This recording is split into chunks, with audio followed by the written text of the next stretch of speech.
You know, we're not as big budget as this, are we? I've got my PlayStation Access partner in crime with me as well. Well, hello, Holly. The amazing Holly Bennett. Yeah, they've also let me out of the cupboard for a while. This is really exciting that we're allowed to have such a fancy arena. Yeah, for anyone who doesn't know, myself and Rob team up with 3 others to make PlayStation Access, which is a YouTube channel. We're based in the UK, but we make content for everyone. Yep. And we literally cover everything from the world of PlayStation. We eat, sleep, and breathe PlayStation. What's coming up next for PlayStation Access? Well, anyone who follows me on Twitter probably knows I've just come back from Japan. Secret things. Secret things. But it is a secret, actually. We can't tell you just yet what we were working on, but very soon those videos will be going live. It's going to be very exciting. It's amazing. Yeah. I like subscribe now. And rounding out our host here, Mr. Ramon Russell, the heartthrob from San Diego studio. I'm so glad you could join us, bud. I'm glad y'all could have us. I really appreciate it. Yeah. Like Sid said, my name is Ramon Russell. I am from the MLB The Show development team back in San Diego. Speaking of them, shout out to everybody, all our development team back at home, cranking away on MLB The Show 18. We can't wait to tell you about it, but not today. Today, we're going to talk about all of this awesome content coming to PlayStation 4. That's right. Now, tell me a little bit about what you do with the MLB team. I know you do some streaming. Tell me a little bit about that. Right. So I do a little bit of everything. Most of the people on our development teams, we wear many, many hats. I'm a game designer sometimes. Other times, I'm a community guy. And other times, I'm here in Paris with you guys on this stage, ready to see some really awesome content. And really awesome content we are going to see starting any minute now. I want to tell you a little bit about what we've got lined up tonight. We're going to have 20+ game updates. We're going to have 7 game reveals. And we are going to be covering a wide spectrum. That's AAA games. We're going to have independent, big ones.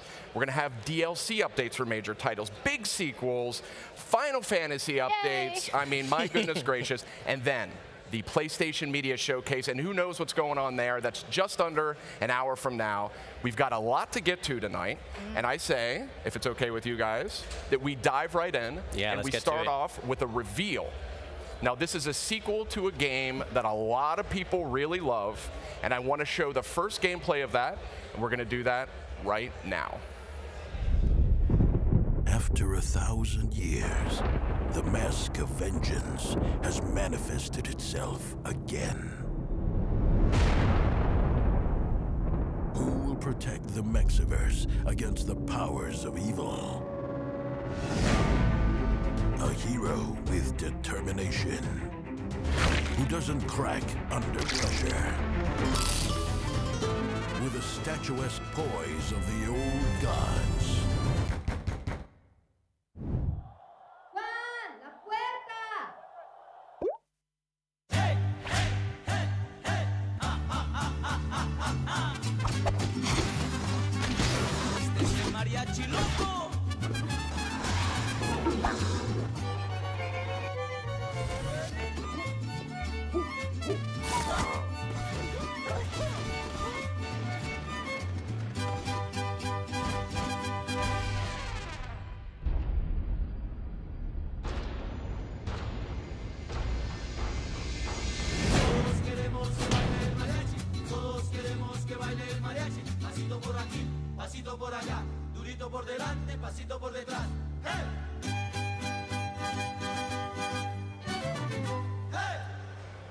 Guacamelee 2 kicking this off right. I love the first game. So excited to see the Drink Box is back with a sequel. Coming to PS4 soonish. I love how precise they've been with the release date. I'll take it. Getting us really excited. Soonish. There's a 99% chance it'll come out soonish. Soonish. And we are going to see some more gameplay of that now-ish.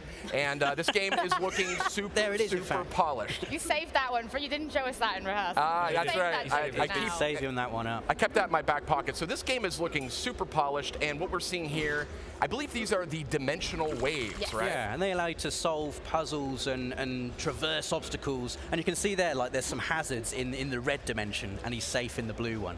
So it's going to add like a really interesting angle to the puzzling. Now, if you played the original Guacamelee, you know it's got a robust combat system, and we're going to see a little bit of that here, juggling with those dimensional waves. But you know, the combat in this game is just so satisfying. You've got these luchador, you know, sort of pro wrestling moves mixed up with sort of beat 'em up combat, and that color palette, rounding it all out. It looks gorgeous, doesn't it?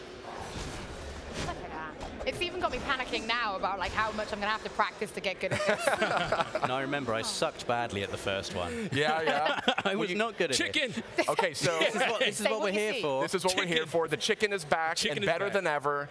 And this chicken has seen a lot of refinement, a lot of new chicken mechanics on deck here for Guacamelee 2 coming to PS4.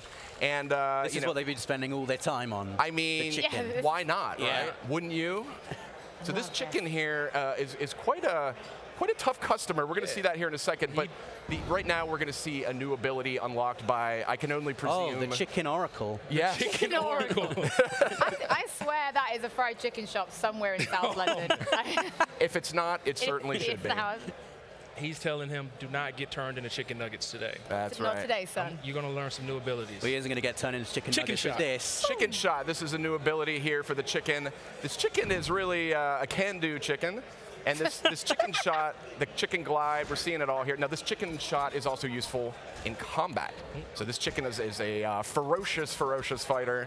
Crazy in Guacamelee 2. I love that. I mean, you would not want to mess with this chicken. Look at No. it go. All chickens in video games are ferocious. I've learned that through my years of gaming. A Chickens are murderous nasty. force. That's right. Yeah. Chickens are This nasty. has got to be the most lethal looking chicken I've seen, though. Seeing some first gameplay here at Guacamelee 2, and oh, is this Co-op. Is this co-op? I It is see. co-op. So I do have it on good authority from Drinkbox that there is 4-player co-op throughout the entire game. We're seeing 3 of those 4 players right now, and this is the Mangrove Swamp level. I can't wait for you guys to carry me. Grappling hook mechanic here, looking great.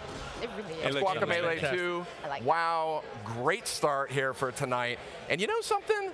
Let's just keep going. I Get got more. 2 more announcements, and we're going to get to both of those right now.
That was two great new games we just got to look at. I got to say, the Gardens Between looking awesome. It's got that art style. It's got the time mechanics. Holly, what do you make of that? That is completely my type of game. I'm honestly taken with it. I have goosebumps every time that music drops. It's a beautiful single-player, narrative-driven puzzle game, but there's no time pressure on the puzzles, and I really like that. No text or dialogue. The world tells you the story. One button to interact. A lovely game to get into. Genuinely in love with it, and it comes out late 2018. Nice. So the first trailer that we saw, that was the Hong Kong Massacre, developed by Vresky. Super stylistic trailer that looked insane. It had this like Max Payne, Hotline Miami, a little Blade Runner vibe. And you can expect that coming to the PlayStation 4 in 2018. Outstanding. So we're going to keep moving here. We got a lot to get to, and frankly, we're running behind. So Loco Roco Remastered, it's out now on PS4. We know Loco Roco 2 Remastered's coming, and right now we're going to tell you when.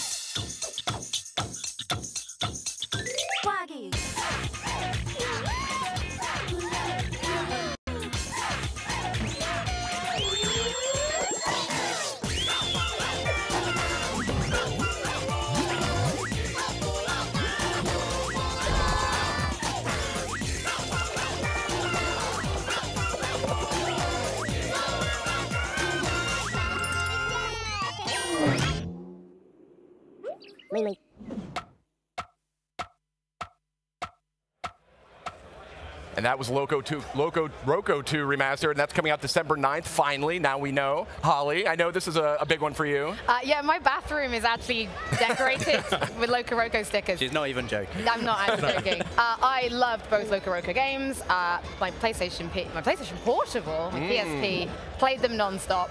I love eating.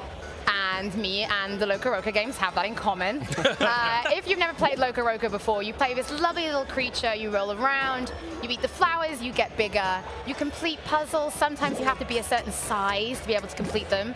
And you sing to wake up magical creatures, and it's utterly charming. I basically love Loco Roco. So Loco Roco 2, there's going to be new collectibles, new characters. It's in 4K on PlayStation 4 Pro. And pre-order start today. Outstanding. Nice. So Holly, I know you're also a big fan of The Sims. Yeah. And I think we've got an update on that one. Yes, we do. We know The Sims 4 is coming to PS4 in November. I'm, like you said, a huge fan. So we have a first look at the expansions that are coming soon. So I say we just check it out.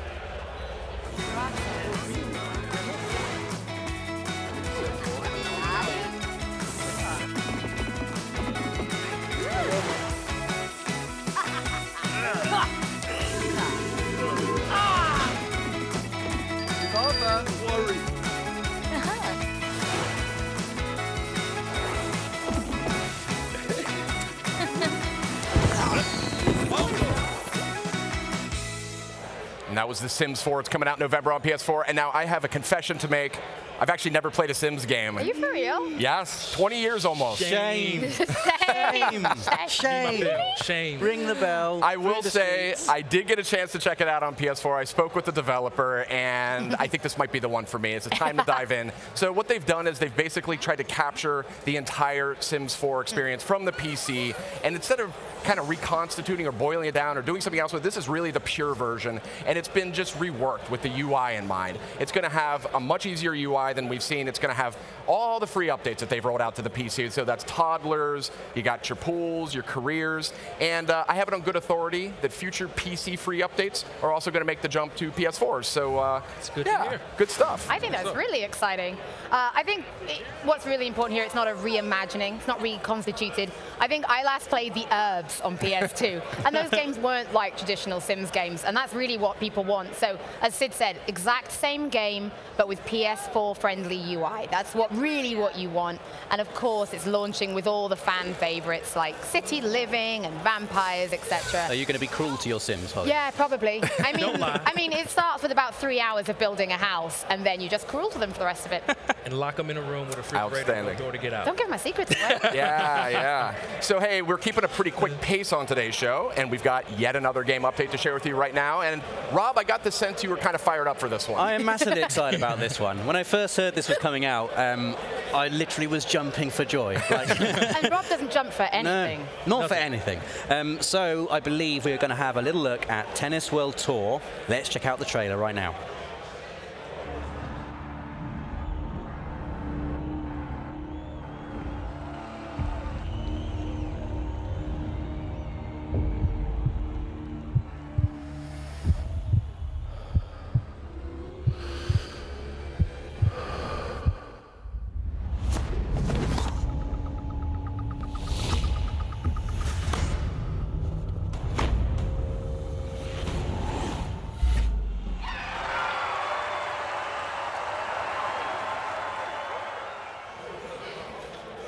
And that was a new look at Tennis World Tour. It's coming to PS4 next year.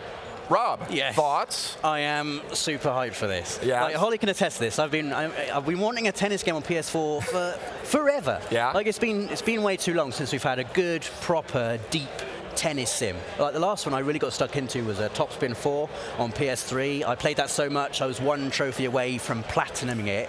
And I understand some of the devs from Topspin 4 are working on Tennis World Tour. That's true. And there's going to be, I think they've got 30 licensed players so far. There's a full-on career mode, and it's really focused on the simulation of it as well. So if you're after that deep, really sim-heavy tennis game, this is going to be the one for you. I think MLB has got some competition now. All right. In the simulation department. All right. We'll fix this after the live stream. Yeah, we'll handle this after we're done. Well, the excitement is palpable, and I want to just take a quick status check, just take a moment to catch our breath here. PlayStation's media showcase here at Paris Games Week is just about 30 minutes away. So you know that's going to have some good stuff, and we're going to be cutting live to that right after this program. And we are running a bit behind. We've got a lot to get to. We've got a lot of announcements. We've got reveals, updates to share right here. And I want to kind of bring the conversation back to PlayStation VR because it's just celebrated its 1-year birthday. Ah, Pembroke Happy. That's right. More than 100 games out there for PlayStation VR. Tons more due for 2018. Ramon, what's your favorite PSVR game? Resident Evil. Yeah? Scared the living crap out of me. I played the first few minutes regular on my television, then I popped on the PSVR. Completely different experience. I can't lie, I'm a scaredy cat, so I tried to get the shotgun and leave the house, but that didn't really work out. Did you finish it?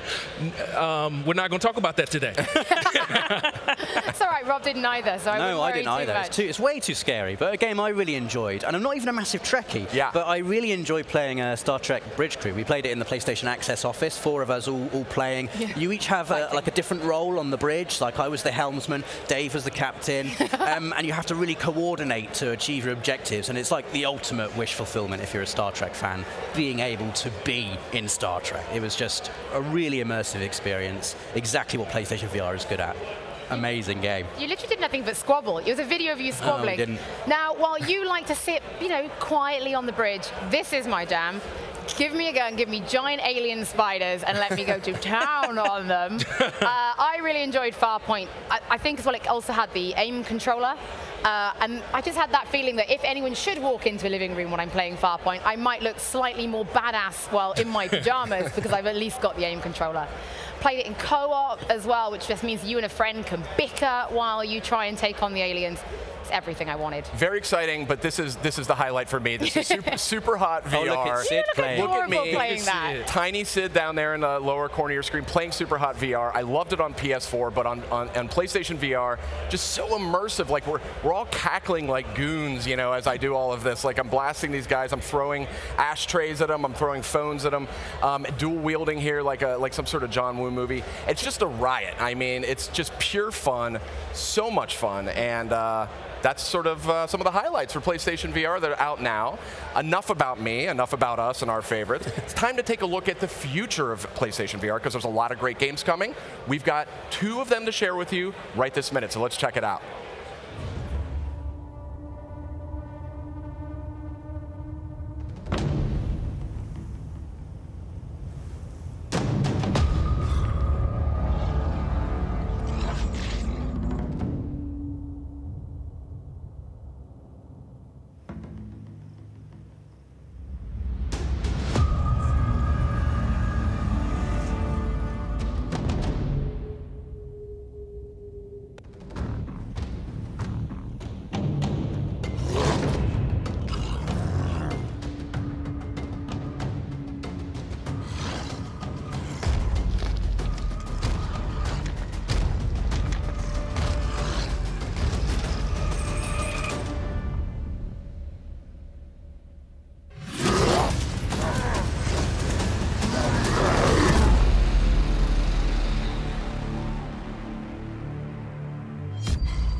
It takes more than a fancy airship to make it in the arena.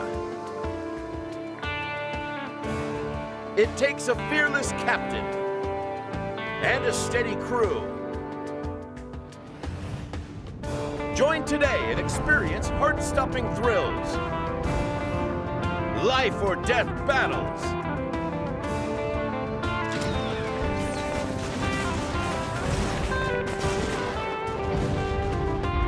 fight alongside your heroes, or take them on. Wealth and glory can be yours. Do you have what it takes?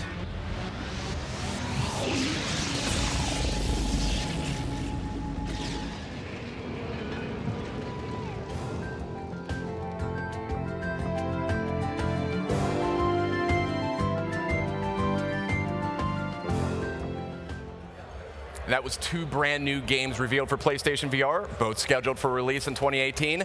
Now, looking at Bout of Blood, Rob, you're a Star Trek Bridge Crew fan. I kind of thought that might be kind of up your alley. I mean, for me, that's what PlayStation VR is amazing at, letting you experience things that you're never going to experience anywhere else. And so, piloting a really high-tech airship in Bout of Blood, yes, that is probably right up my alley. Like, it's a really unique game as well. It's set in this kind of fantasy reality TV show. We've got other contestants or enemies, and you can betray them, or you can make allies with them. And also, it's procedurally generated as well. So every time you play Bout of Blood, you're going to be getting a completely new experience every time. But for me, it's just, you know, airships. Airships in VR. That's what it's about for me. Absolutely love it.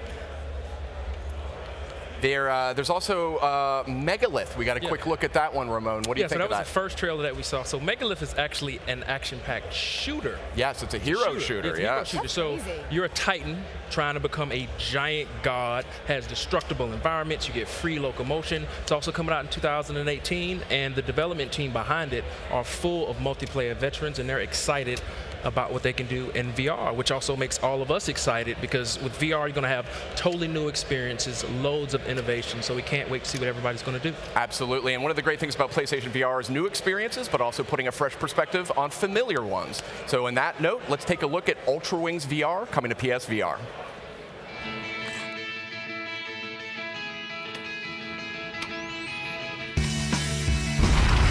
You are cleared for takeoff.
That sprint vector, my goodness, I've got the vapors. I mean, what do you make of that, Holly? I loved it. It reminded me of a manga I used to be really into called Air Gear, just because of the rollerblading.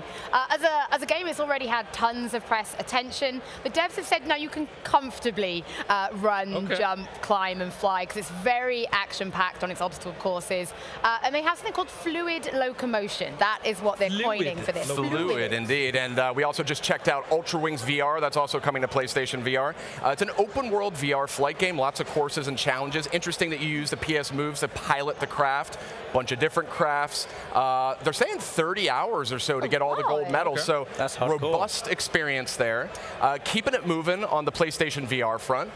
We actually do have an update to share right now around a favorite that was announced at E3. Now, if you watched the E3 PlayStation Media Showcase, you saw a quirky, delightful little game called Moss. Yay! And we're delighted to say that this one is actually coming out February 2018, so we can finally announce that. Ramon, you got a chance to play it. Yes, I did. The developers at Polyarc was so kind to send me a build that I got to play last week. I'm loving this game. So you control this mouse. Her name is Quill. She got this little sword, this awesome little like leaf thing on her arm, which is kind of cool. And what's really awesome about this game is the fact that you're using the analog sticks to control Quill, but when you're doing the puzzles in 3D space, you're actually using the motion controller on the DualShock 4 to grab So, full like, things. back and Yes, Oh, like so you're exactly actually grabbing that block video. there? Yep. Man, it looks amazing. I'm really So you get impressed to about control both the kind of the puzzles and Quill at the same time. Exactly, at the exact same time. I really, really love this demo that they sent me. This game is going to be so awesome. I can't wait to play it. And it's a dungeon crawler with a little mouse. It's a little tiny mouse named Quill. So cute. But yeah, I mean, this is one of the things I just love about VR is just new ways to interact. I mean, that's kind of, I think, deep down what we all look for in gaming, and something that PlayStation VR are actually well positioned to provide. Ooh, combat, right? Here's a first look at some of the combat. So you see Quill's going to take care of these little red beagles. So what's awesome is with the DualShock, you can freeze some of the enemies. So you're doing both? You're doing both at the same time. That's cool. And does it feel like easy to do both at the same time? Yeah, I didn't have trouble at all controlling Quill or some of the puzzles at the same time. That's really nice. So you're pulling up Pull some those steps up, there. turn them around, and control Quill to get her to run all the way up. Oh man, I would have played this non-stop if they'd sent me that demo. That's awesome. So this is coming out February 2018. Pre-orders start very soon. Wow. That's right. Well, thank you for that hands-on report there, Ramon, on Moss. It's coming February 2018. Very excited about that one. Here's an update on another title that was announced for PlayStation VR at E3. That's Star Child. We've got a brand new trailer, and there's, well, I'll just leave it to the trailer. Let's check it out. Hi, everyone. I'm Paul Bettner. I'm the founder and CEO at Playful. And I'm Kynan Pearson, the director of Star Child. Star Child is a cinematic platforming adventure game.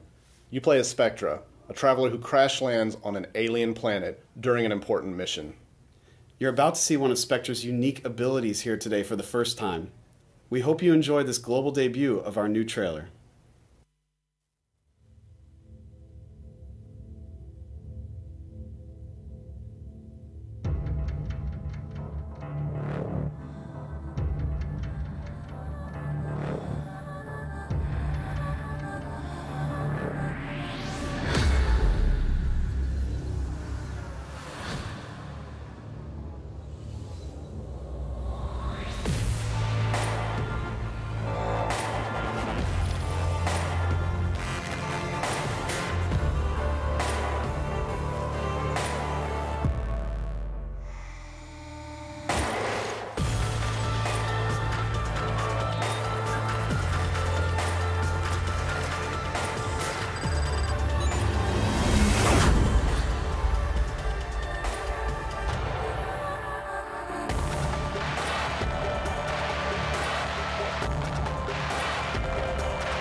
Brand new trailer for Star Child here. We just debuted, and I gotta admit, guys, I'm a little puzzled by this unique ability. Any ideas? It's like, what was left me that? with more like questions than I have more answers. questions than answers in that. It looked like she was projecting herself out of her body and manipulating, like maybe astral projection, I want to say. It Is that what sounds it's good. called? All right. Sounds about right. That sounds about right. Maybe telekinesis? Maybe, yeah. Something, I guess we're just going to have to wait and see, huh? So lots more to come here on the show, and we haven't even gotten to the PlayStation Media Showcase, by the way. So we are going to have a big Final Fantasy update for you at home. We're going to have a big update for more VR. We're going to have more game announcements, and then, of course, that PlayStation Media Showcase that's coming really, really soon. I want to check back Before we move on, though, on one of the year's biggest PlayStation VR titles. Resi 7? Yes. Surely. Resident Evil 7. I mean, they don't come bigger than Resi 7 on VR, I don't think. And the exciting news is there is new free DLC for Resi 7 coming in December. Free 99? Free 99 is free. Even more exciting, it stars fan favorite Chris the Muscles Redfield. Everyone loves Chris Redfield. He's just, I mean, it's going to be an awesome new take on the Resi 7 formula, and it's entirely playable in VR, again, just like the main Resi 7 game. Redfield is like an action hero, so it's going to give a really different spin on the gameplay to Resi 7, I think, and we can have a look at the trailer for the Not a Hero DLC right now. Lucas, you'll pay for this. You're going to fail, and then you are going to die. Our only link to the connections. He's next on my list. We didn't get much from the first unit before we lost contact.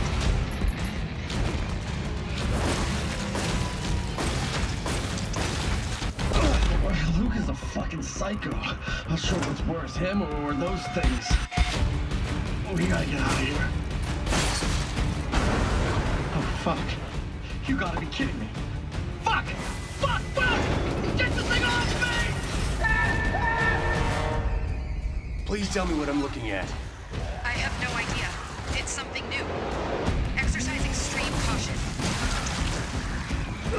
Christopher, still with us, I see. Very impressive, my friend. Very impressive. Let's just see how impressive you really are. You're going to need to proceed with caution. Extreme caution. Oh, well, that's different. Like I haven't been since we got here.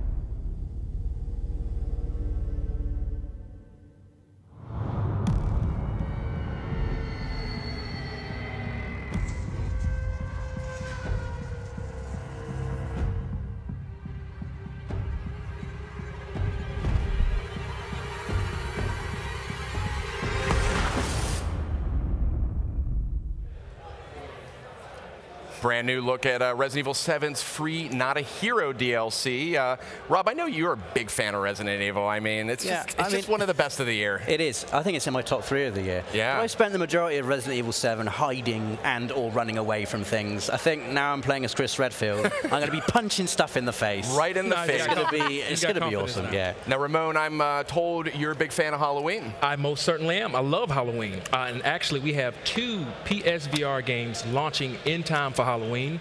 Let's take a look at this spooky pair.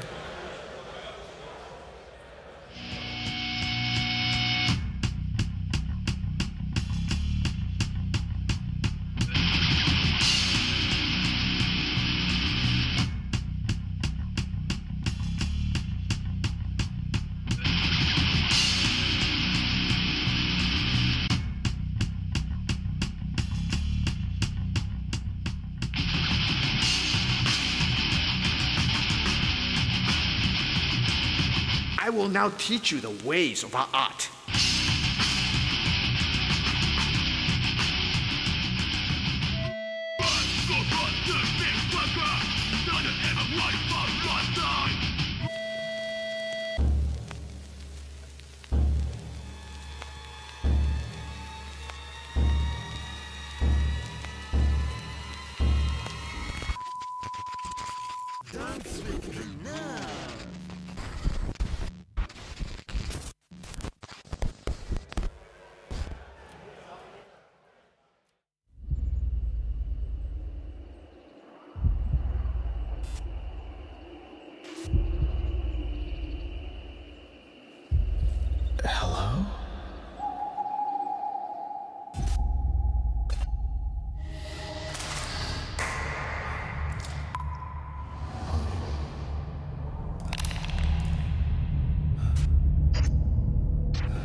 haven't been here for so long. Here's some money. Wow. Two wildly different takes on the horror genre. I guess that's fair to say, right, Rob? Yeah, I mean, Stifled looks absolutely terrifying. Also, like nothing I've ever seen either. From the trailer, it looks like you have to kind of make noise to paint a picture of the world around you, but at the same time, that noise could attract things that you don't quite want to be attracting. Things that go bump in the night, maybe. I think we should make Dave play it. Yeah. should make Dave play it. Absolutely love that game. If you're watching Dave, you're going to be playing Stifled very soon. Dead Hungry also looked awesome, though, Holly. Dead Hungry, as we've already learned through my love of Loco Roco, suits me just fine because I enjoy food. It's from Pixel Junk, so you know it's kind of going to be crazy. The idea is the zombies are really hungry, so you're making fast food and literally lobbing it at them to cure them, actually. Cure them. We're not trying to kill them or harm the zombies, we're trying to make them better. It just looks like Pixel Junk madness. Like, you can create different burgers by throwing things together. I'm in. Throwing French fries at zombies. Yeah, I'm sold. So that's 2 PlayStation VR games coming out tomorrow in time for Halloween, which is awesome. There's another PlayStation VR game coming out very soon, League of War, and I believe we can see a trailer for that right now.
All right, that was League of War. I'll tell you, those two look like they were having the time of their lives on that couch. I mean, they were all grins and smiles and horseplay. But is it RTS or tower defense, or what is it, Ramon? It's a little bit of both. So yeah? League of War, you can grab a tank, pick it up, and drop it on the battlefield and watch it go and blow stuff up. And who doesn't want to do that? So it's going to have a really, really nice single-player campaign, tons of different generals to choose from, and I really like the use of the social screen. Very cool, very cool. So is that it for PlayStation VR then? No, because you promised. Oh yeah, that's right, that's right. You promised me that I could talk about Monster of the Deep Final Fantasy 15. Unsurprising, I'm a massive Final Fantasy fan, and I'm really excited to get to show you a little bit more. I've got to play a bit of it, and I got to speak to Tabata-san recently as well with PlayStation Access. So here it is. Here it is. Now, before I talk about anything else, it is a standalone game. So you don't need to own 15. It's not DLC. It's a standalone game for PlayStation VR. So for anyone who's played the game, you'll recognize some of the locations, but I have been told there's some new ones as well, which is quite exciting because it's a beautiful world. Now, just like it is in 15, it feels quite similar to playing the fishing in 15, almost like, it sounds daft, but what the VR would be for the fishing in 15. Different tackles, baits, different rods and lines, put them all together to create the right rods for catching different fish in different locations at different times. Do they include a VR fish cleaning mini game? Could you imagine? That would be, have you ever had fish? That's awful. We've got chocobos now, Carl. Look. Yeah, so anyone who played Final Fantasy 15's online beta for Comrades will recognize the character customization. It has incredible customization. Best RPG hair I have seen in a long time. That's important. You'd expect nothing less from Final Fantasy. I'm a character customization connoisseur, Rob. You know this. Yes, I do. The hair is beautiful. It also features some of the characters you'll recognize from the game. You already saw Cindy. Now, when I spoke to Tabata-san, he told me that the whole team is in it. Ignis, Noctis, Gladio, Prompto. And it actually takes place within the Final Fantasy 15 game. It takes place quite early on. You're basically going out, you meet the guys, and they're like, hey, why don't you come fishing with us? You can come and camp with us as well. The character customization here is stunning. I think the biggest takeaway for this for me as a huge Final Fantasy fan is this VR game here put me into the world in a way that not even Final Fantasy 14 does. It really allows you. You're at the camp with the guys. You're able to steal food off Noctis's plate, and he'd like try and bat you away. That was like the coolest thing in Final Fantasy 15, the camping. So to be in that is going to be like a massive wish fulfillment. It really was. It gave me something that fanfiction.net has never been able to. It really put me into the world. But it gets better. I'm still allowed to talk about Final Fantasy 15 some more. There's more. There is. Final Fantasy 15 episode Ignis. We know it's on the way. He is best boy. Do not at me. It's not a discussion. But I'm really excited to be able to show a new trailer for that with some new details. And I can also reveal that the guest composer is Yasunori Matsuda of Chrono Trigger, which everyone knows. Final Fantasy and music go hand in hand. So I guess we should just get going. Please enjoy the Final Fantasy 15 Ignis trailer.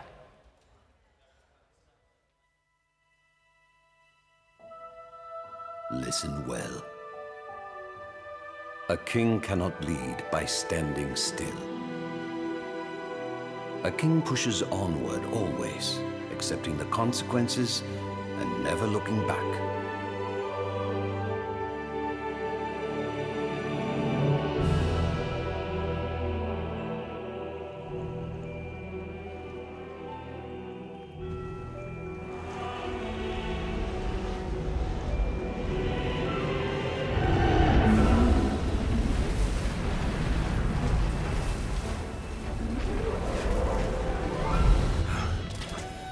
Tell a bloody thing from here. Let's make for the altar. Yeah. Well, look who it is. What could one of His Majesty's royal retainers be doing here of all places? Bloody hell. Join me. I can secure us a way to the king and the oracle.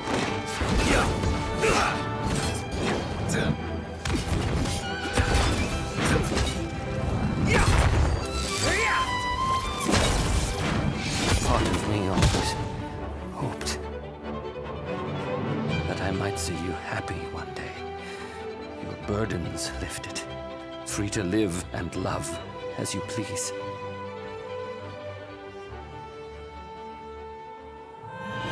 Oh, what good is a world that only ever lets you down? Why not end it all right here? I swore an oath to stand with Noct and keep him safe. Whatever it takes, I will protect him.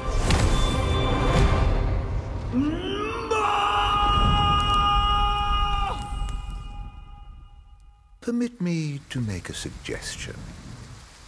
Rather than follow this flotsam and float away to a watery grave, why not come with me? What do you say?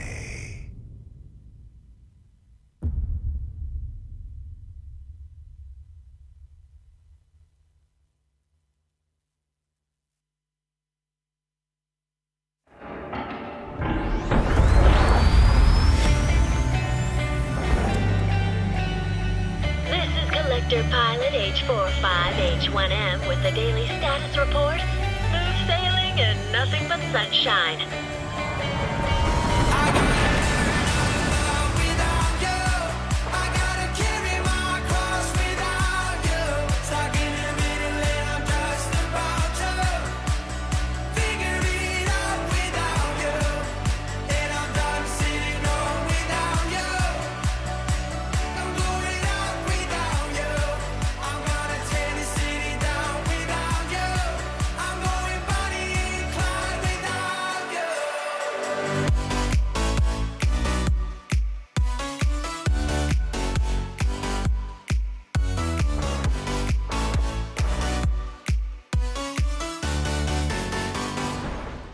All right, and that was in Vector, actually a game that was announced right here at Paris Games Week about 2 years ago. Ramon, what did you make of that?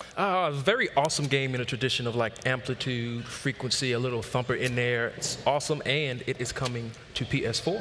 Yes, it is. Now, I'm sorry, I'm taking back over because that all right, come on, all right. Can't stop talking about Final Fantasy. No, I'm allowed to talk about Final Fantasy. No, it looked incredible, and for anybody who knows, it takes place in Alticia. I don't want to give too much away, but anyone who's played that game, Chapter 9, right?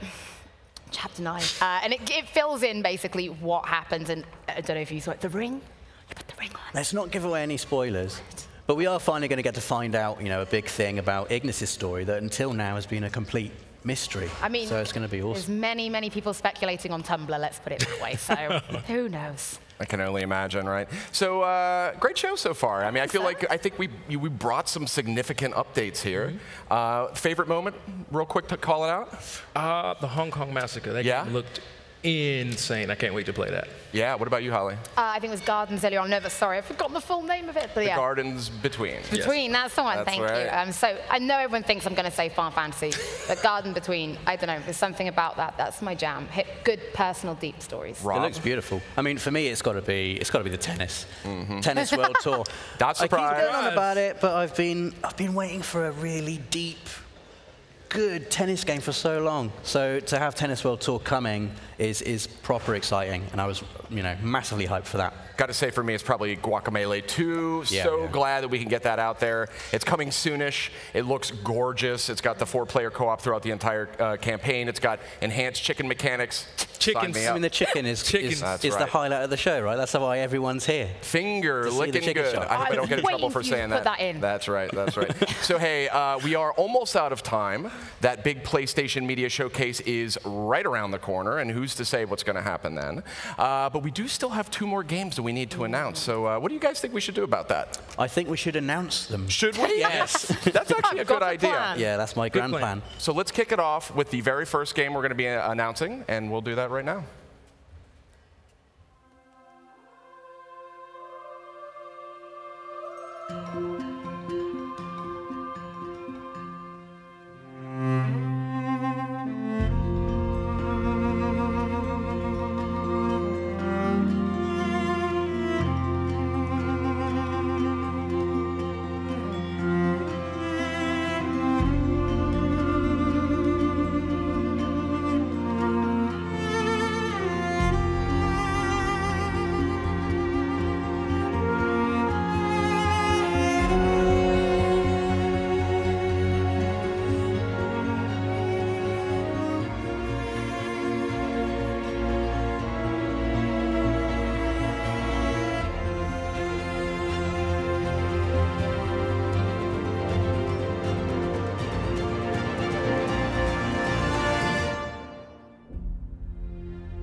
And that was a first look at O-Ray. O-Ray, by the way, is how that's pronounced, if you were wondering. Really just magnificent, gorgeous-looking game, and it's actually coming out a little later today on PlayStation Store. O-Ray out today. There you go. I've been saving that. I've been saving that. Beautiful. I thought it was incredible to look at. I got real Journey, Abzu-esque vibes from it. It's totally, again, my kind of thing. I really believe with gaming, for me personally, I was very AAA only. I never really considered indie. And then I started adding that in, and I feel like I always compare it to having a balanced diet. Yeah. And it's like a balanced gaming diet. A balanced gaming diet, and these are the kind of games for me that balance it out. So in this particular game, you're exploring the world as a child that can turn into a dragon. You've already seen that in some of the B-roll. That's an easy sell, isn't it? I mean, it's really Dragons. easy to sell. The idea is there are these titans within the world, and they have very important jobs, but for some reason they've stopped doing their job. So you're trying to convince them to basically go back to work by doing, going through the world, solving puzzles, exploring. There are mysteries within the world for you to uncover as well. I think it's beautiful, and I'm so excited that it's actually going to be available, today. Today. You love the look of this, then you can pick it up. Buy now. It does That's what I gorgeous, say. Doesn't it? Yeah, I mean, absolutely stunning. What you said about Journey and Abzu is, I think, on point. Really is. Getting those kind of vibes from it. I think it's just so nice to see games like this as well coming out. And if you're looking at this and you go, I don't play indies, I was the same as you. Please just give one of them a go. Maybe you'll discover a whole new library of games. And what's wrong with that, right? Nothing wrong with it at all. I mean, that is beautiful. So, hey, that was O-Ray, and I gotta say, I think we had a lot to talk about here tonight.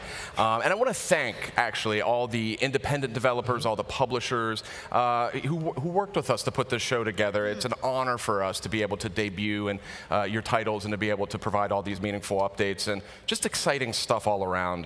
But I gotta say, that PlayStation Media Showcase, is right around the corner. I want to make a shout out, though, to everyone watching live. We've got a lot more to come after the showcase. If the showcase ends, there's more to come. We're going to dive deeper into all those games that you saw at PlayStation Showcase, all the new stuff you see there. Are you excited, guys? You excited? Yeah. I mean, massively excited. Yeah? That's what it's all about, right? Yeah. These moments where we all come together, the audience is already in, you can feel the electricity. I already know from people watching at home as well. Because we have absolutely no idea. Oh, yeah, no, I don't know anything. What we're about They to keep see. it under lock and key here. Yeah. It could be anything. It's like a big sporting event. Like, it's the kind of nerves you feel, like, ready to see something epic and amazing. Yeah, And I can't wait. who knows? I mean, it's literally a couple of minutes from now. It And really we're going to be is. cutting to that live here in just a couple of minutes.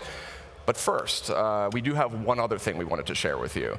Now, this is one I've been dying to talk about all night long, but I've had to restrain myself. Not yet. Well. That's yet. right. You could talk about it now. And just a handful of seconds from now, we're going to talk about and show first details on a brand new game that's from an independent studio, and it's it's a new title from a developer that's actually rather celebrated.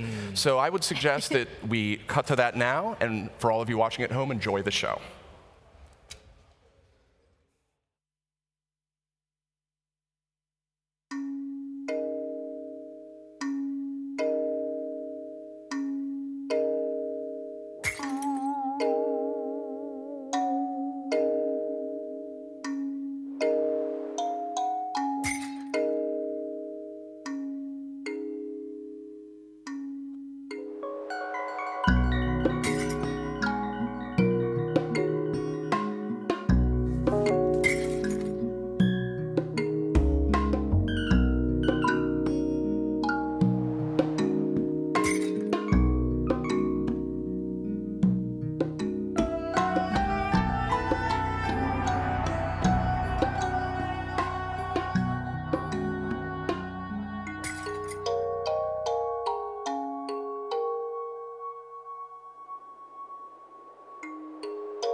Samurai.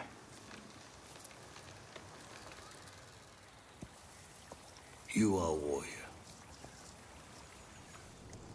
I can see that. You trained your whole life for this.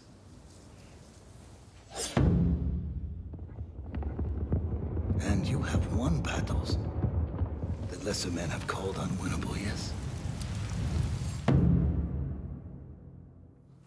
But while you were sharpening your sword, do you know how I prepared for today?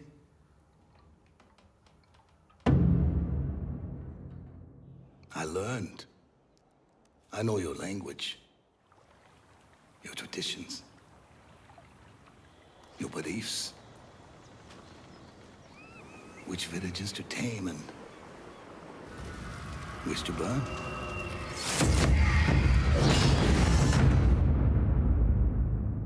So I'll ask you once again, Samurai, do you surrender?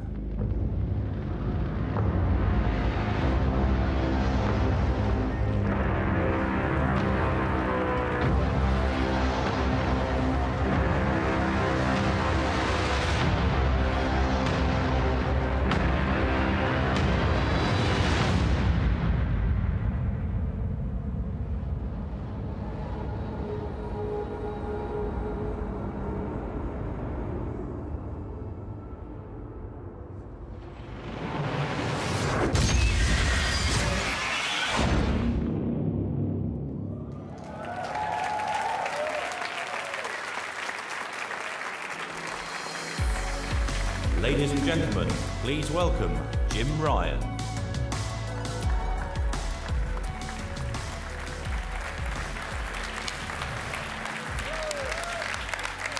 Wow, what a great way to open Paris Games Week.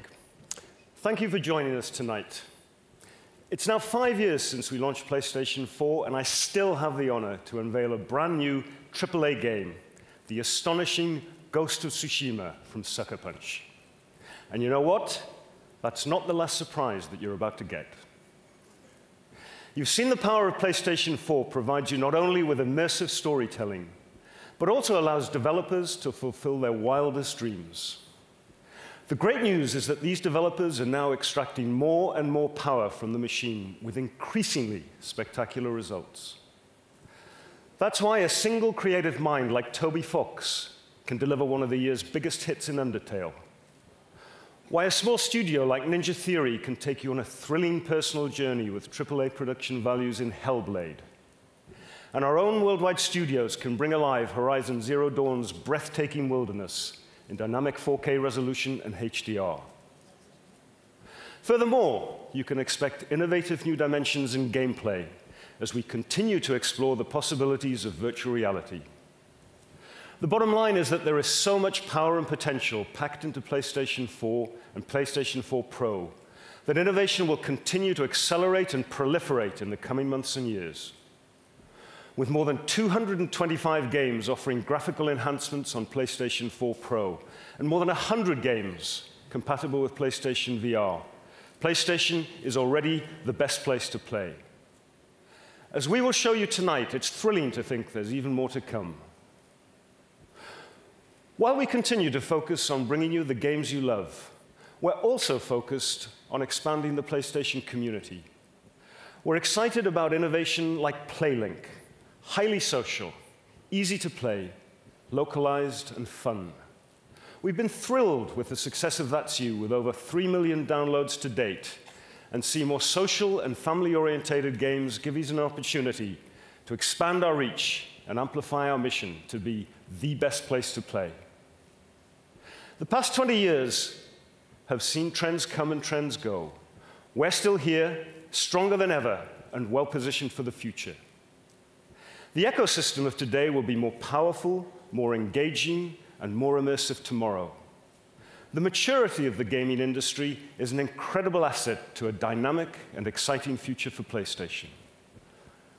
Ultimately, words mean little. Action is everything, and the proof is in the journey into the extraordinary worlds of new titles and new experiences that you're about to enjoy. I think you'll agree that the best place to play just keeps getting better. So let's take a look at some of the most sought-after exclusive content our industry has ever seen.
I've been watching you, Erica.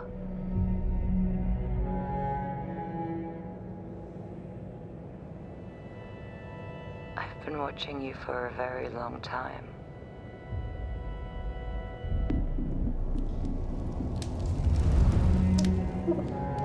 They've been watching you too.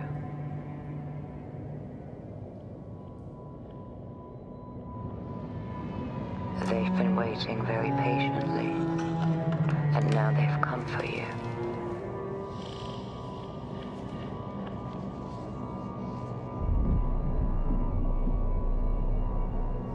Just remember,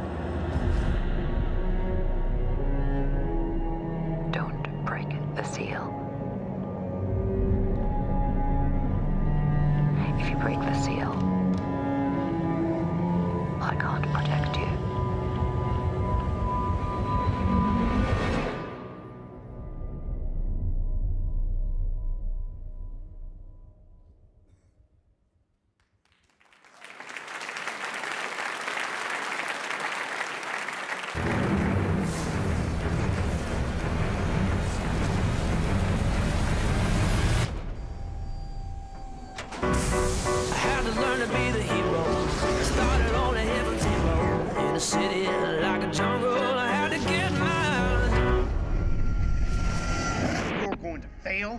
And then you are going to die.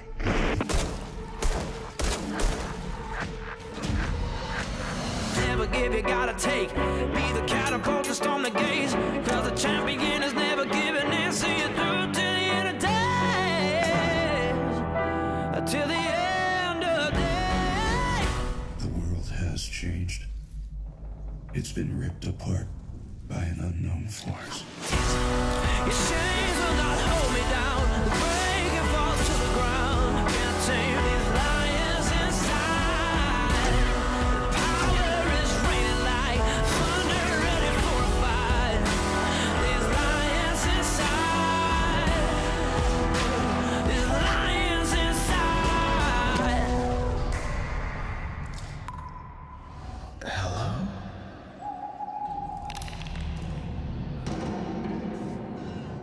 Where am I? Let the games begin. Your chains will not hold me down. Break and fall to the ground. Can't tame these lions inside. The power is raining like thunder, ready for a fight. These lions inside.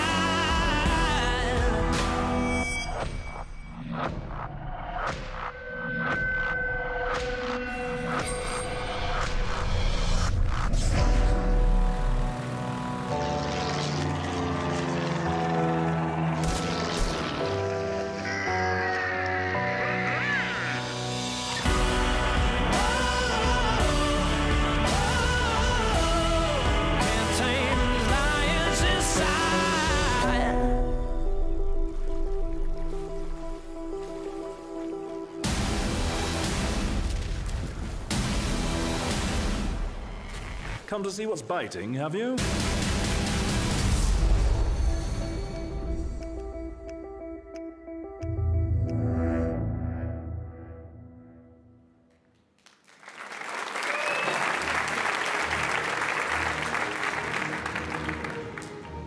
My name is Ryan Marks. I left London to be a soldier. But then they came for my family.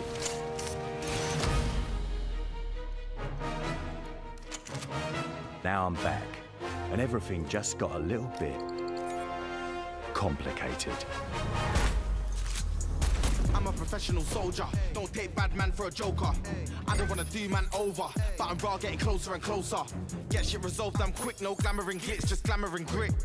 I'm on my ting, won't quit, I'm a real bad man, I get a bad man hit. Wow, rage, I'm coming for you. I get this result, I'm coming for you. Show no regrets, I'm coming for you. Start talking, you're fucking dead. Wait, listen, it was all his idea. He wanted... Fuck me! Today a legend is born, ready for vengeance, ready for war, ready for anything, ready for more. My English gangster, I'm telling you, sure. I'm on a rage, I'm coming for you. I get this result, I'm coming for you. Show no regrets, I'm coming for you. Cold-blooded revenge, I'm coming for you.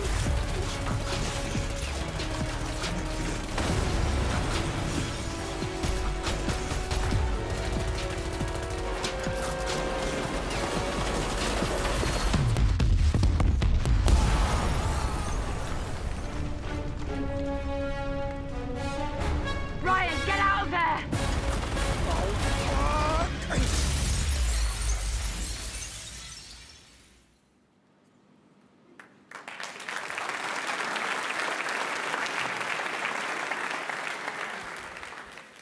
As PlayStation VR marks its first year in the market, it's really moving to see how development teams are starting to see the raw power of this game-changing technology. We're witnessing the birth of new styles of gaming, storytelling, and visceral experiences.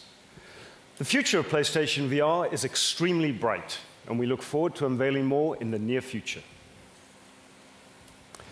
One of the consistent factors in our success over the 4 generations of consoles has been the unwavering support of our partners.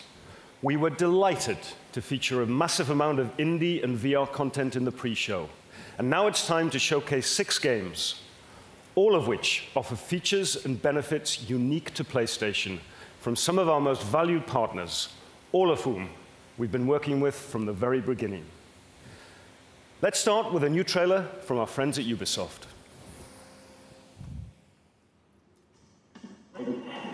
Folks, it's a beautiful sunny weekend in Hope County. How will you be spending your time outdoors?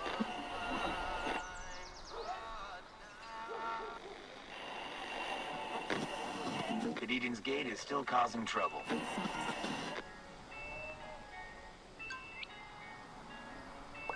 Imagine me and you and me. No matter how the dust that lies, it has to be. The only one for me is you, and you for me. So happy together.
Guardian, what I'm about to tell you stays between us.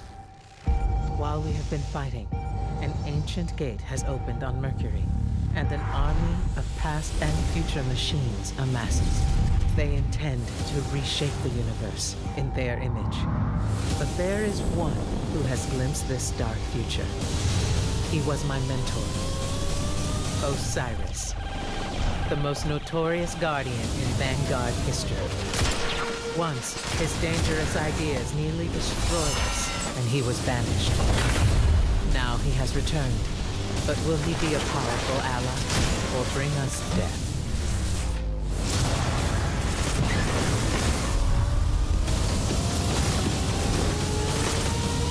You are the one thing they have not foreseen. Go to Mercury and find Osiris. Time is not on our side.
Buy the season pass and get the Carrington bonus map.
The Empire's time has come.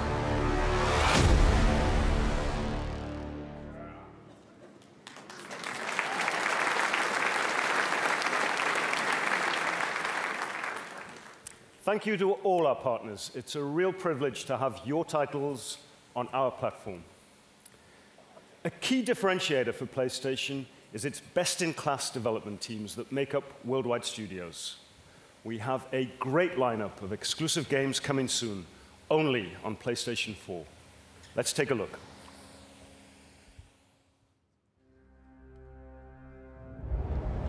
With Fisk behind bars, what's next? And the city's safer than ever. Maybe Peter Parker can have more of a life. Are you in trouble? Do you need money? No, I mean, I'm a little behind on my rent, but no, I'm fine. Take care of this place. It represents the best part of me. This is Miles. He's gonna be helping out around here. For acts of extraordinary bravery. I'm the one who kept order in this city! What is this? Devil's breath. Your city and everything you care about will be destroyed. The people will beg you for help, but you won't be able to save them.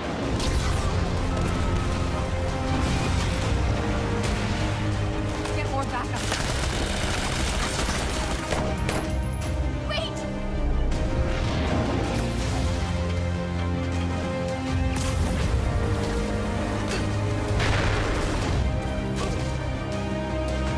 We've got to play this just right.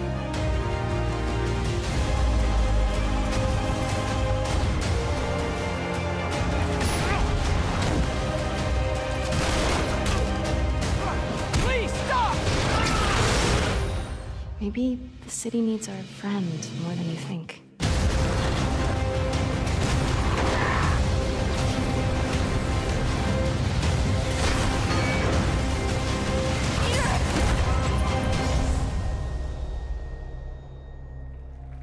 Whew. Anyone else need a breather?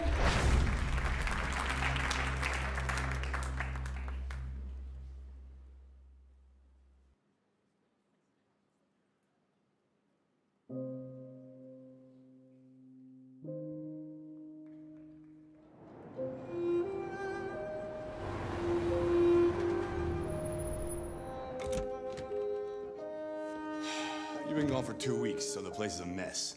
You do the housework, the washing, you cook the meals. That's Alice. You look after her. Homework, bath, all that crap. Got it? Right away, Todd.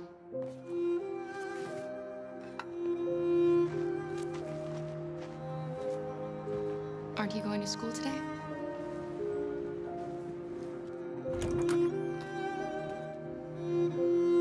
I'm sure we used to be friends before I was reset. Maybe we can be friends again.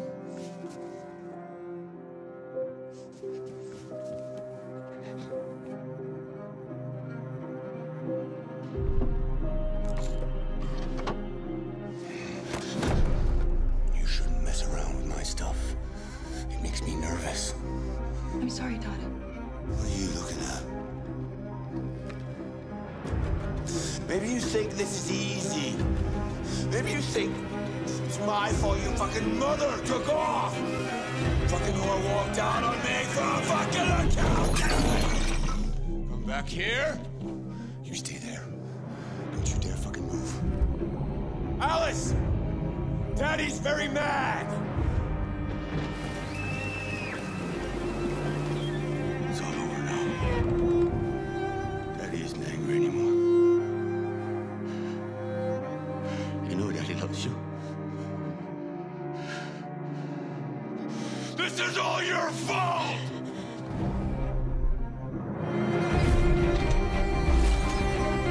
He's coming! He's gonna hurt me! Run! Get away, or he's gonna break you like last time!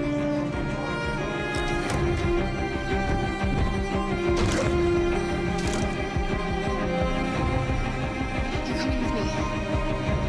That's enough! I want you to leave Alice alone.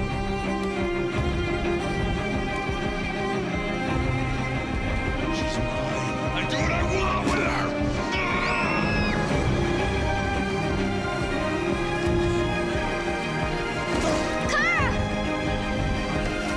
Come back here!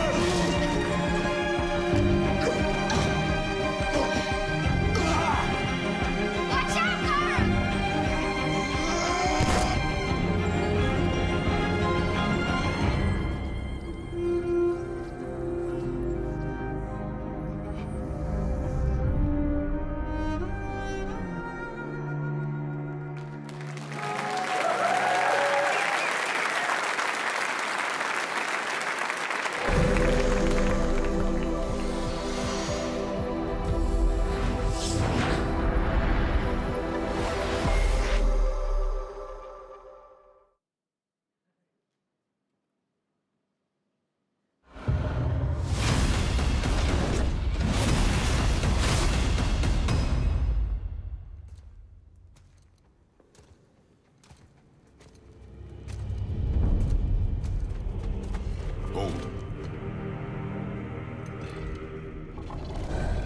That's the Soul Eater.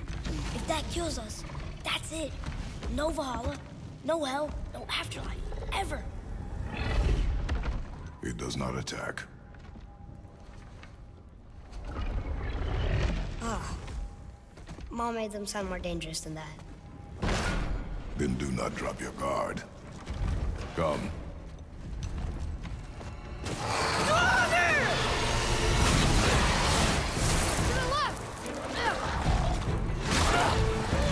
Stay back! Look out behind you! Get back! Nice! See ya!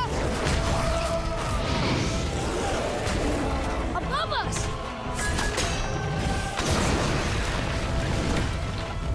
Wow! Amazing! Follow me. Yes, sir!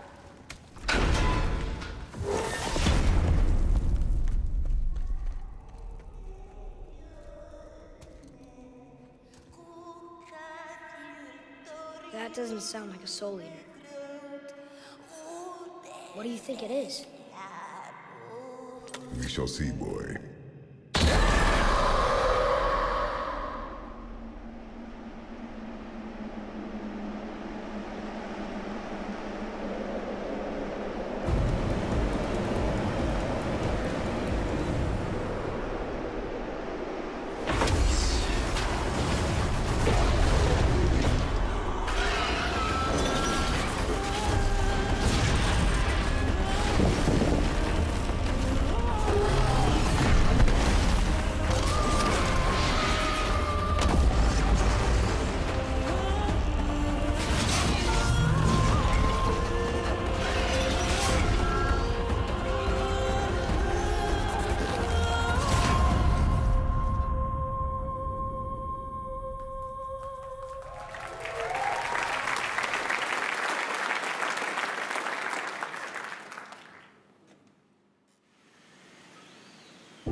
Abro.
Hopefully, we've made one thing clear to you tonight. It's a great time to be a gamer. To close the show, let's have the first in-depth look at a much-anticipated and exclusive title. From everyone at PlayStation, thank you for your continued support. Good night.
They are nested with sin. Free them, that they may know my...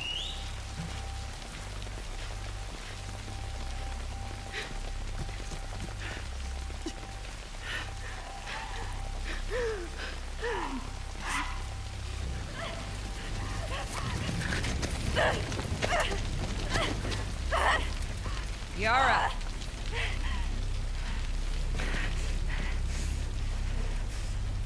Where is the other apostate? Clip her wings.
Yara. Demons are coming. Cut her down. She's one of them. Lev.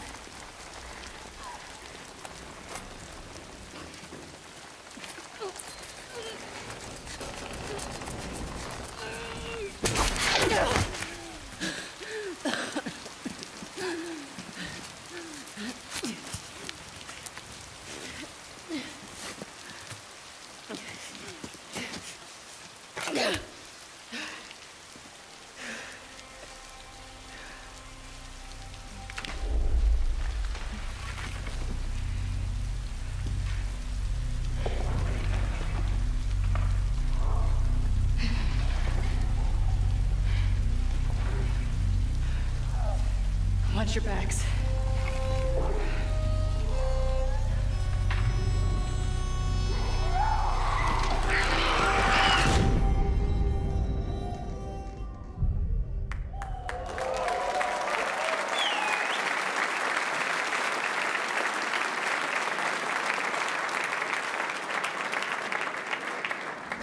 나이스!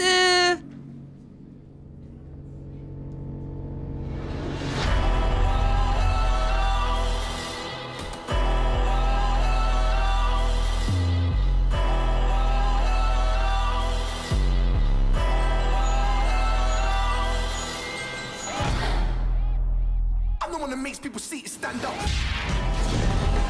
Much more than the other in the block, no, no. Much more than the other in the block, no, no. God knows that I'm gunning for the top, you know, no. God knows that I'm gunning, bow, bow. I've been stepping, check my settings, ain't no fretting. Where we heading, we just getting to that nitty gritty, to that nitty gritty, to that nitty gritty.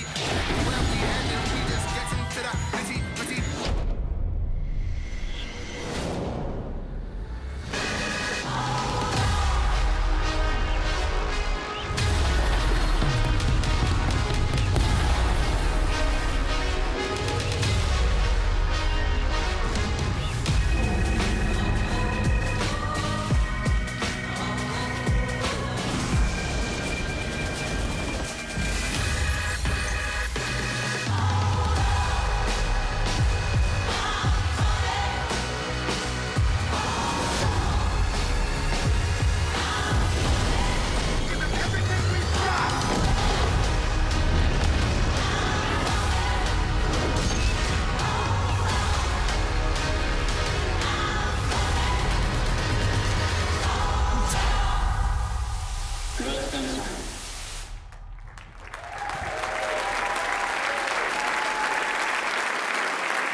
Don't touch that dial. Don't go anywhere. We've got a lot more. We're going to get a behind-the-scenes look at a lot of those new games that were just announced today, so stay right there. Very quick, our panel of hosts here. What did you think?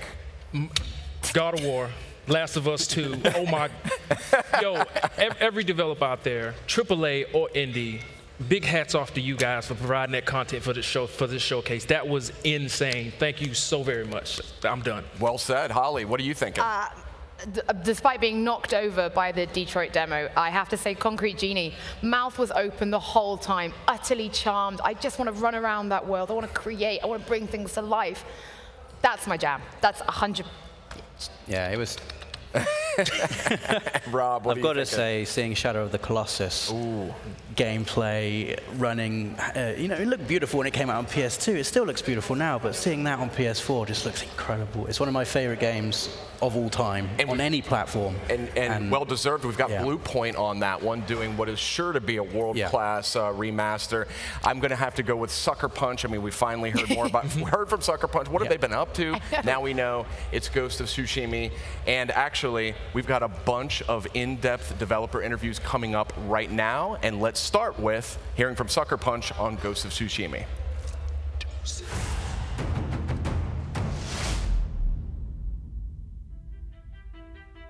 So in 2014, we came out with Second Son, and about 6-7 months later, we came out with First Light. And then about a year from that, PS4 Pro was starting to come out. So we wanted to support that with Second Son and Fetch with First Light and all the cool laser bullets that come with that. But behind the scenes, what we were really working on was trying to figure out, how do we make a new game? Like, if we were going to depart from Infamous, like, it's got to be awesome, and what is the process to get there? When we were looking at our next project, we wanted to stay open world because we're giving authority, power to the player.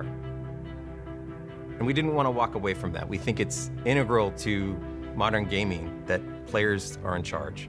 And I think in true Sucker Punch fashion, we answered that with, hey, what does everybody at the studio think? And we had about, I believe it was 72 pitches, 72 ideas that kind of all formed up from various corners of the studio. And then we try to coagulate that into like one, idea. Turns out these things are really, really hard. We thought a lot about open world games and what makes some open world games just beautiful and great. And we kind of settled on wanting to have a clear fantasy as the player. Like, who are you? What are you going to be doing in the game? And then we came upon this game idea, which is awesomely simple, right? To hear about it is to want to play it. Who doesn't want to go to feudal Japan? Who doesn't want to be a samurai with a katana on their hip, right? When you tell somebody that you get to play as a samurai, you don't really have to say anything else. You just say that fantasy, and everybody just builds a list of scenarios and narratives and gameplay scenes that you might get to play in that. When we hit upon the Mongol invasion of Tsushima of 1274, it all clicked. Suddenly you knew who the heroes were, who the villains were, what the stakes were for the world, and you had a video game. I'll ask you once again, Samurai. Do you surrender? Ghost of Tsushima is a action stealth adventure game where you play a samurai in feudal Japan. And we're taking inspiration from the historical point in time where the Mongol army invaded the island of Tsushima. All those locations are in-engine, they're in the world. That's the place that you're going to defend, a huge island filled with a lot of different places, towns, people. There's so much to learn, there's so much to see. I think player choice in this game will mean something very different than other games we've met in the past. We really want you to have that choice of, hey, that cool bamboo forest over there, I really want to check it out. I want to head in that direction, and I want to, see what it is. There's no waypoint. There's no thing that says, go here and look at this bamboo forest. And we just hopefully are presenting something that's beautiful and exotic, that's different than the current place that you might be in, and that will come at a world choice, right? Like that's your adventure choice. Like it's like, where do I want to go? In Infamous, we let you explore powers. In this game, we let you explore what it is to be a samurai inside of this enormous landscape of medieval Japan. Here at the studio, sometimes we talk about the world as a character. And I think that even in Second Son, we pushed really hard to make the flavors of the world come alive. There's all these other elements that make you remember what it really felt like to be a tourist in this place. And we're going to do the same thing for this game, starting with some of the shots you see in the trailer.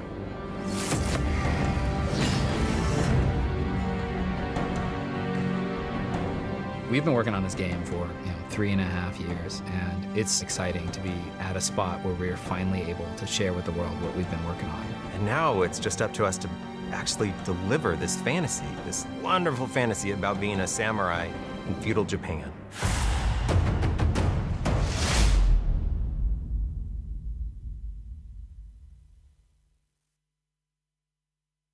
One of the boldest visions we saw was from a team called Pixel Opus. Let's delve deeper into the magical world of Concrete Genie.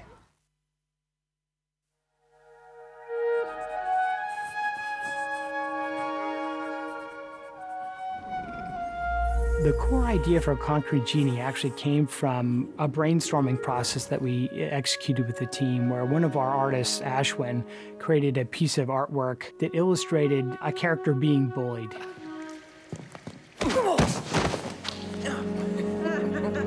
And he overcame that by creating artwork within the wall. So Concrete Genie is a game about a boy who can bring his paintings to life. So all of our gameplay and our unique features are about having fun with paint and using the DualShock 4 to create amazing landscapes, but also make creatures that you can bring to life. And they have all kinds of interesting quirks and personalities and abilities depending on how you paint them. The goal is to make anyone feel like they could be an artist. It's a big part of our player fantasy. It's effortless and it's full of joy, and a lot of our progression mechanics in the game are about learning these new techniques for you to play around with and have a lot of fun with. We're really lucky in that we wanted to use the power and the tech of the PlayStation 4 to make the drawings come to life within the walls. And we've developed an awful lot of technology as well as design mechanics to help anybody make something as effortlessly as possible in this game. I, for example, can't draw in real life, but in this game I feel like I can. And so whatever the marks that you make with the DualShock as you gesture around in this world, we take that mark that you've made and we embellish it and we grow it into something really beautiful. I'm hoping that people get that same feeling that they did when they were kids and sort of drew with a crayon for the first time or looked at the first illustration in a children's book. I really hope that people feel that when they're creating their own artwork. We can animate and bring to life these incredible creatures who all have their own AI and their own distinct look, and they're all completely unique to each player. It's not just about creating artwork. It really is quite a bit more. It's about the adventure also. One of the things that we learned from making Entwined was that if we're going to invest our heart and soul in making a game that has a message to it, we wanted to make sure that with this game we put it into a structure that people were going to have a lot easier time getting into. And so we decided to invest in making a third-person action adventure because that's a platform that we love. We love those type of games. And then all of our amazing kind of painting gameplay sits on top of that base. Entwine was a perfect first project for the team. What we learned from Entwine is that we wanted to continue to make games that have an emotional connection with the player. You know, games that have heart. And that's sort of one of our internal mandates, is that we make sure that we have games that resonate with people from an emotional point of view. That's been important for Concrete Genie. There's something really just intuitively fantastic about making these marks in the world and seeing them come to life as well. I'd say the main thing we hope people will feel is joy. I feel as an artist, this game is really a dream come true, because I think if you're a young person drawing in the back of the classroom or sketching, and we really give you the ability to have that same feeling that you do as a kid, but have your drawings come to life. I mean, that's is an absolute dream come true.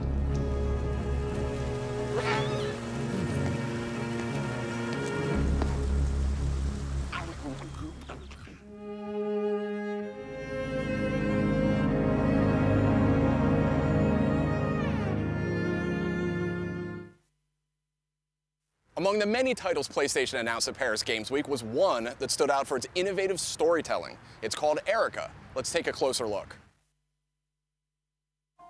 Games are typically empowerment fantasies about external conflict, and we're putting you in the mind of someone who is a living, breathing person. And so the decisions you're making aren't about high score. It's not about avoiding a game over. It's literally about the soul of this character and wanting to preserve that and wanting to do what's right for Erica.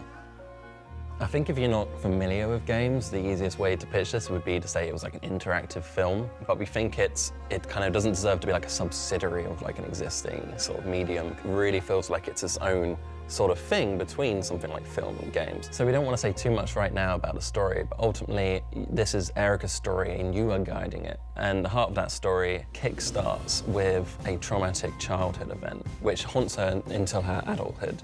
She's contacted by an old family friend who believes that in her mind somewhere is the key to the identity of a killer that's on the loose. But then what starts happening is that the killer comes into the picture as well and starts to contact Erica, and then you're stuck between these two perspectives, these two sides of the same coin, and not really knowing who is the one to trust. And the choices you make end up sort of creating a bias towards one or the other, and ultimately these pile up to give you this sort of this tough choice towards the climax of the game as to what you think the truth really is.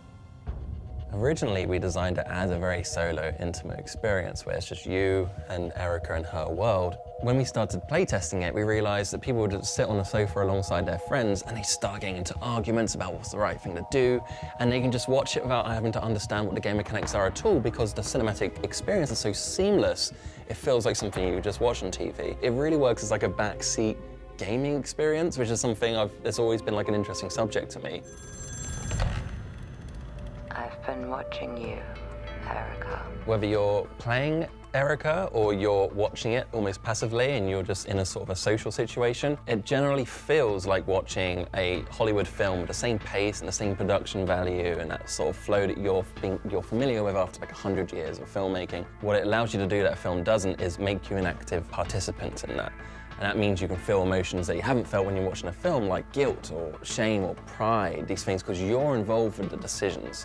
So the way it's structured is very much like a sort of a typical feature film. It's always moving forward, it's always seamless transitions, and you're pushing it forward with the words that you choose for Erica to speak.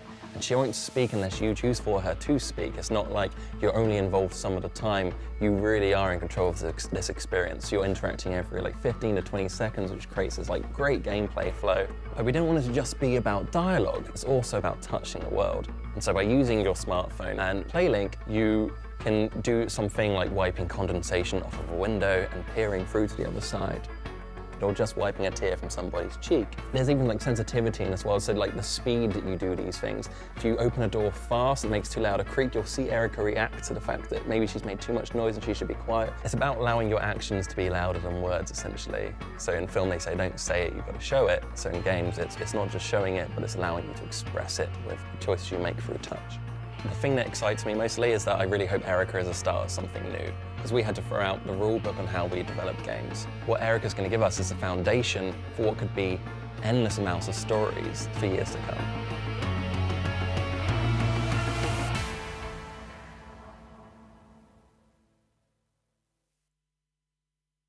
One of Paris Games Week's biggest blockbusters is coming to PlayStation VR. It's called Blood and Truth. I had a chance to sit down with the team at London Studio to learn more. One of the downsides of action movies is you're just watching somebody's experience on a small screen.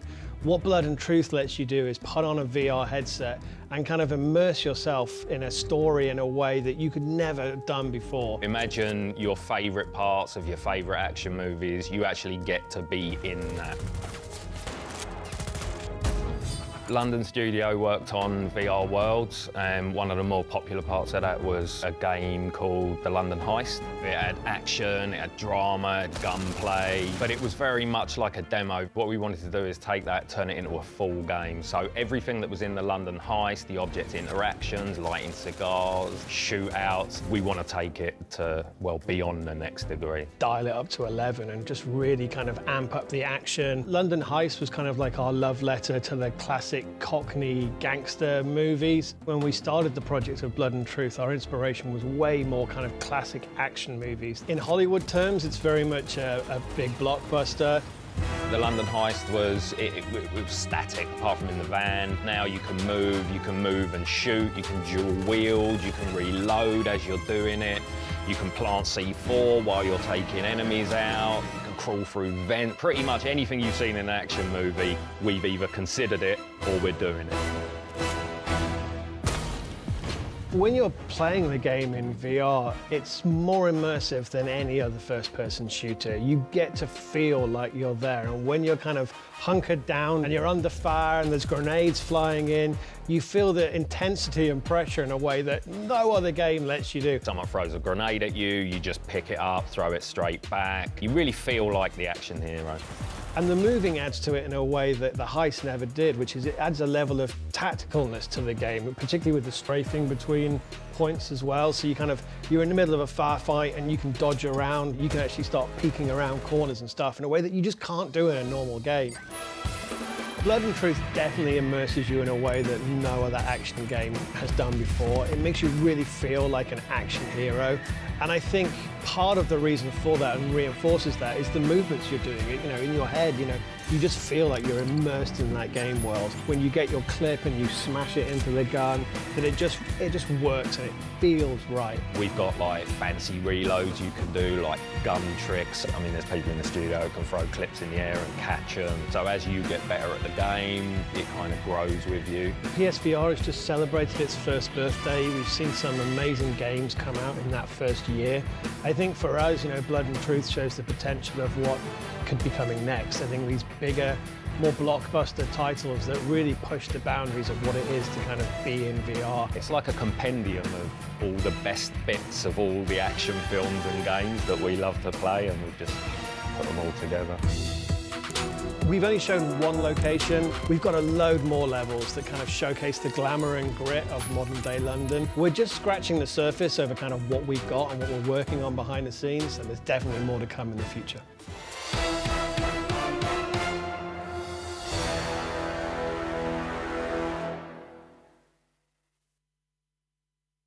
A little earlier, we got a new look at The Last of Us Part 2. Naughty Dog's not sharing much for now, but I was able to pry a few more details out of creative director Neil Druckmann. Let's take a look.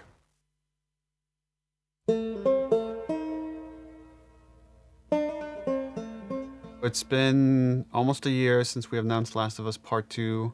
It's been hard being quiet for so long, but in the meantime, we've put out a little game called Uncharted: The Lost Legacy. And with that finally out there and people playing it and enjoying it, the entire studio is now on The Last of Us Part 2. We're in full production. Every game leverages all of what we learned and all the technology we've built on the previous titles. So this is definitely using all the tech, all the engine improvements we made of Uncharted 4, and now we've had several years to build whole new tech to increase the fidelity even further of our game.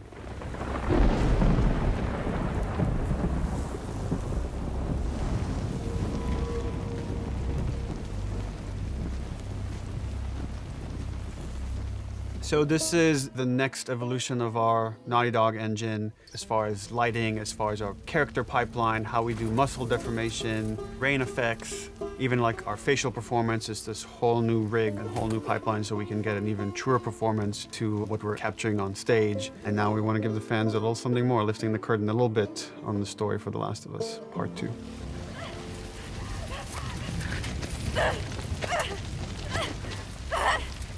Yara!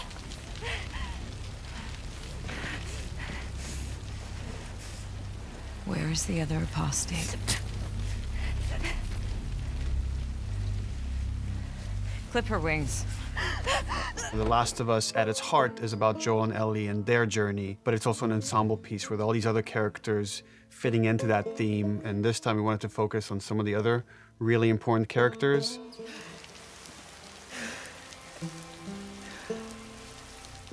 Last year at the PlayStation Experience, we talked about the theme of hate and how much of this story revolves around that.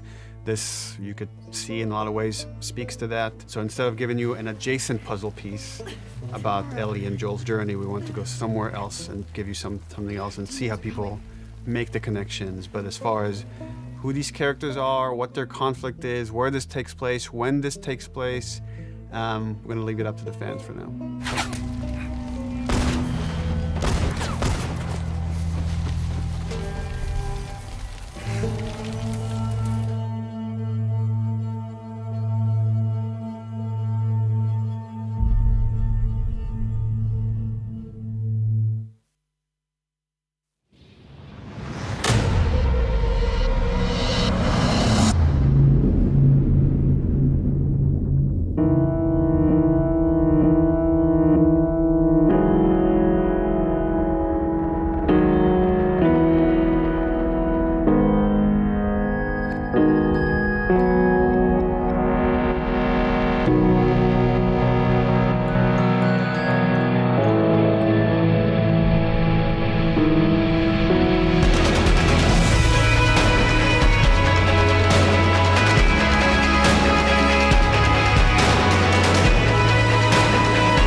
so